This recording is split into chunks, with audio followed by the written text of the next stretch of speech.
Nagsimula sa isa, naubos ang 5, hanggang umabot ng 15. Pagdating ng 20, hindi na makatayo.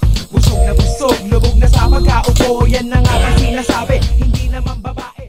Cheers pa niya. Yung pinoint out niya, ang dami. Bakit maraming mahirap na Pilipino? So, halos karamihan ng aspect o factors pinasok mo. Culture, yung political, yung social, yung economical. Wala pa nga yung environmental. Wala pa yung environment. So, pag binagyo ka, di ba? True. Pag hindi nga pananim pag binagyo bahay mo, o pag naundoy ka, which is prone yung Pilipinas. Correct! Nasa gitna tayo ng disaster zone. Totoo naman yun. So, yung, unlike sa Japan, pag may nangyayaring ganung disaster, tsunami, saglit, ilang short of period of time lang nila makaka-recover agad sila. Kasi ano sila yung disaster response nila towards resilience, hindi lang yung tutugunan, nasira yung bubong, papalitan yung bubong. Hindi, gagawa sila ng paraan para next time tumama, yung bubong mo intact. Ganun sila mag-isip. Nasaan na tayo? Baga, natuto na sila. Natuto na kami sa nakaraan. Kami, kahit check nyo yung nakaraan namin, wala kami natutunan. Siguro kahit nga mga 5 years ago, wala pa rin natutunan Sila pa rin yung nandyan Kumbaga hindi mo siya ma-pinpoint sa isa lang. Oo, hindi. Marami kang i-pinpoint. Correct. At saka yung maraming yun, talagang interwoven. Hindi pwedeng masisingle out siya na tamad ka lang or ano ka. Bakit ka tamad? Bakit di ka nag-aral? Bakit ano? Kasi ganito, kasi ganyan, kasi ganyan. O baka sabihin ng iba, yung mga nasa financial expertise. At tawag dito, lahat naman sinisisi nyo, hindi nyo na lang isisihin yung sarili nyo na masyado yung marami kayong reasons ba't hindi kayo mayaman, hindi kayo nagpo-progress, hindi kayo umangat sa buhay kasi ang dami yung tinuturong dahilan hindi na lang kayo gumawa ng pera. Pero babalik ka din dun parang kung madali gumawa ng pera, palagay mo ba hindi gagawin ng tao?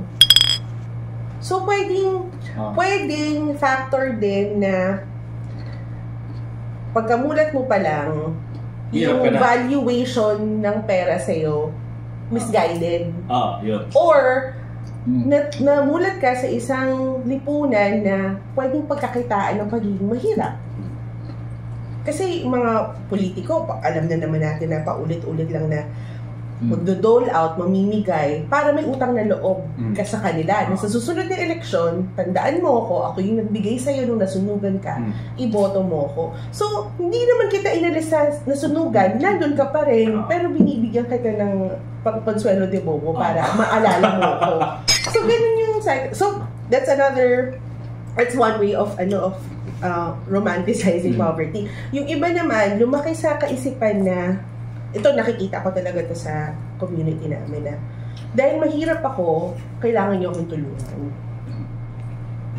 So parang magiging mahirap na lang ako kasi lagi namang may tutulong sa akin. So hindi ko kailangan magbanat ng buto. Pero hindi yun, definitely hindi yung generalization may mga ganun talaga mag-isip, pero hindi lahat.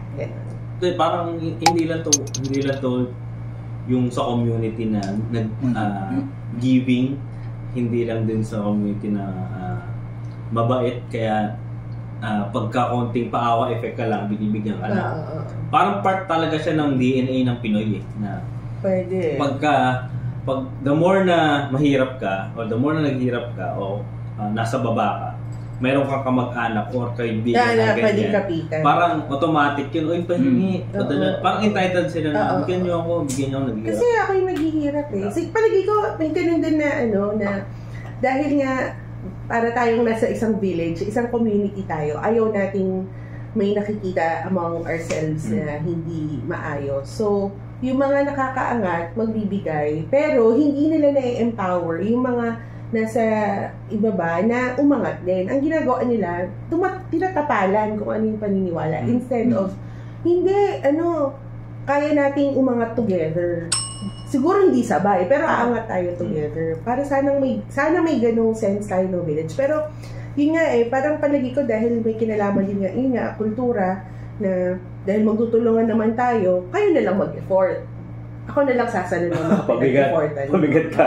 Oo. Sa'yo magpabigat eh. Walang masyadong... Sabi nga nung iba na bago ka tumulong, umakyat ka muna kasi mahirap umakyat na sinasama mo sila. Unlike yung umakyat ka muna mag-isa, tapos nung nasa taas ka na, saka mo sila hilahin pataas. Pero ano din yun eh, hindi laging pataas lang ang movement. So may mga times din talaga na matatumbling ka, magugulo ka, ang taas na lang tinahak mo, tapos babalik ka na dito. Kaya kailangan talaga siya ng community effort in the sense na sabay-sabay kayong gumagalaw. Pag may nahulog, hindi lahat kayo andun. So, may mag-aangat. Tapos, mula sa ibaba, may magtutulak din pataas. So, ano raw? Yun nga, community effort na hindi lang yung isa yung patataasin mo para iahon ka, kundi ikaw din umaahon. Kasi alam mo, balang araw, makapulutin ka ulit sa kampungan. So, dapat nagtutulungan talaga ang isang Tama yun. Kasi yung tanong na bakit maraming mahihirap yung Pilipino, hindi naman tanong paano yayaman isang Pilipino, kaya paano kaya yaman. Saka hindi lahat ng tao gusto mong umaman. Alam mo yun? May mga tao na merong vow of poverty. So, yung parang you only have enough to make ends meet. You don't have too much na you can give away. But you don't have, hindi ka isang kahig isang tuka. Pero, alam mo yun, kaya mong mabuhay. Maka-provide pero na quality. Hindi dapat masamain yung mga ganon. Kasi hindi porket hindi kita mabigyan ng extra ko, ay hindi na kita tutulungan. Kasi maraming paraan para tumulong. So, hindi lagi, kaya ayoko talaga yung isipan na pera ang basehan eh. Pero actually, totoo naman talaga. Hindi mawala. Money talks. True. More money, more problems. No money, no hand. No money. No problems din. No. May problems din naman, lalo na yung mga mayaman, malaki din problem. Totoo. Kasi, di ba, ang problema naman nila, sa dami-dami nilang kayamanan, bukod sa, hindi ko na alam kung paano gagastusin to. Hindi ko na alam kung pag nawala ako, saan siya mapupunta. So, parang meron ka rin sense of possession. So, palagi ko, it's really not money per se, pero how we look at money or how we value money. It's going to be an issue in terms of poverty and personal poverty. Pero blessed are the poor. Sabi sa Bible. For they shall inherit the earth. I mean, kaya tayo, wrong number. Kaya kala ko mag-review ng Beatitudes. for they shall see God. Kasi nagutom ka na, so matay ka na. Isa rin yan, malaki ding tanong din yan, no? Yung mga nasa religious side na palaging bobombahan ng mga preacher o kaya religious leader na para the more you give, the more you receive. Yeah. Ay, alam mo ba, meron ako narinig na preaching, naloka talaga ako, sabi, kasalanan ng maging mahirap. Bakit si Jesus kaya mahirap? Napakamakasalanan naman ni Jesus. So parang kaya nga, yung the way also na tinuturo natin sa mga kasama natin or sa mga nakakasalamuha natin, yung pagpapahalaga nila sa kahirapan, sa monetary blessings, kailangan may maayos din dun eh. I agree na the blessed are those who give. Oo naman. Pero yung oo naman, pero anong version?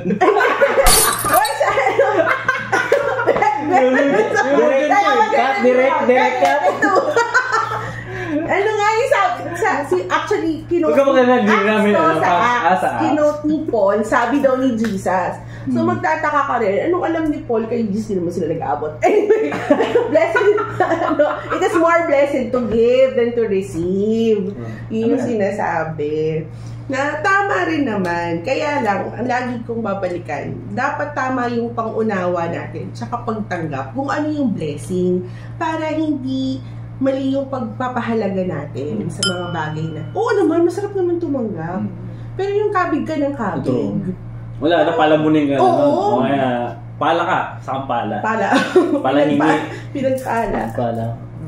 So yan, papaalala lang sa mga audience na kapag mag-recite tayo ng mga verse, dapat Sorry na! Basta nandun yun. Nabasa ko. Tilo dyan to, di ba? alam ko sila yung gumawa ng ang Pinoy Bible. Wala po akong kinalaman sa mga pangyayaring yun. Ay, sorry.